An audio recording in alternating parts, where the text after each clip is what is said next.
하향 비교는 인간의 심리적 작동 방식에서 매우 흥미로운 개념 중 하나입니다. 이는 간단히 말해 자신보다 열악한 상태에 놓인 사람이나 상황과 자신을 비교함으로써 스스로의 만족감을 얻는 심리적 메커니즘을 말합니다. 사람이 느끼는 자신에 대한 평가, 즉 자존감은 놀랍게도 이런 비교 활동 속에서 크게 영향을 받습니다. 흥미롭게도 이는 현대 심리학뿐 아니라 우리가 살아가는 일상에도 많은 영향을 미치는 중요한 현상입니다.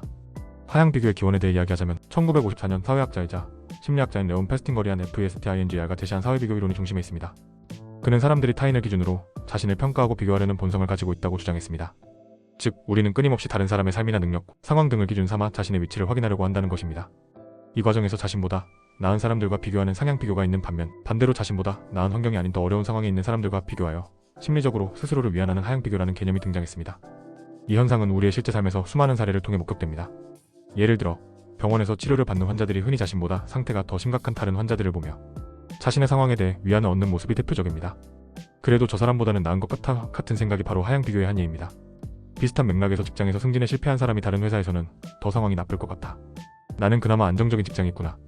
라고 스스로를 납득시키며 마음을 정리하는 경우도 이에 해당합니다.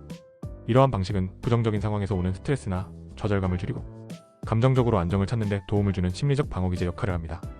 이제 현실 세계에 미치는 영향을 살펴보겠습니다. 하향 비교는 때로는 긍정적이지만 때로는 문제를 야기하기도 합니다. 긍정적인 면으로는 하향 비교를 통해 우리는 우리의 상황을 덜 비관적으로 느끼고 긍정적인 감정을 회복할 수 있습니다. 이는 심리적 회복 탄력성을 높이는 데 기여할 수 있죠. 예컨대 심각한 실패를 경험한 사람들이 더 낮은 기준을 가진 상황을 떠올리며 스스로를 고무하는 것이 도움이 될 수 있습니다. 하지만 이 메커니즘이 오래 지속되거나 삐뚤어진 방식으로 작동하면 스스로를 발전시키려는 동기가 약화될 수 있습니다. 한 예로 우리가 단순히 자기 안위를 위해 현실을 과소평가하는 태도만 취한다면 이는 성장과 자기 개발을 저해할 수 있습니다. 이러한 하향 비교 경향은 특히 오늘날의 디지털 사회에서 더 뚜렷해졌습니다.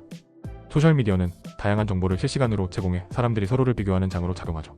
하지만 흥미롭게도 소셜미디어에서 특히 비교 대상이 자신보다 나은 사람이 많은 경우 이를 극복하기 위해 하향 비교가 활성화되기도 합니다.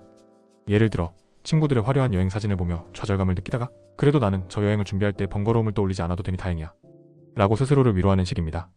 하지만 이처럼 하향 비교가 반복되다 보면 현재에 안주하거나 현실을 왜곡해서 받아들이는 위험도 존재합니다. 이 문제를 해결하려면 균형 잡힌 사고가 중요합니다. 하향 비교가 완전히 나쁜 것은 아니지만 너무 자주 의존할 경우 자기 성장을 방해할 수 있다는 점을 기억해야 합니다.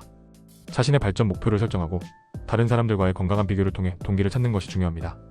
예를 들어 나는 지금 이 정도지만 더 나아질 거야 라는 태도를 취한다면 긍정적인 상향 비교로 전환할 수도 있습니다.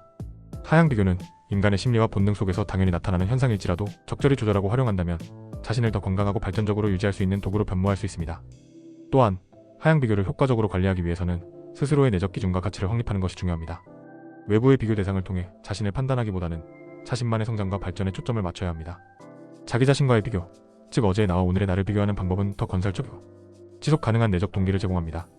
우리가 하향 비교를 통해 잠시 위안을 얻을 수는 있지만 궁극적인 행복과 만족감은 자신이 설정한 목표를 달성해 나가며 얻는 성취감에서 나온다는 것을 잊지 않는 것이 중요합니다.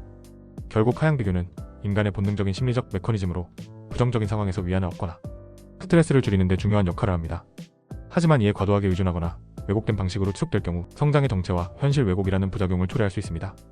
이를 극복하기 위해서는 자신과의 비교를 통해 발전적이고 긍정적인 변화를 추구하는 태도가 필요하며 하향 비교를 일시적인 도구로 활용하되 궁극적으로는 자기 주도성과 내적 동기로부터 오는 만족을 목표로 삼아야 합니다.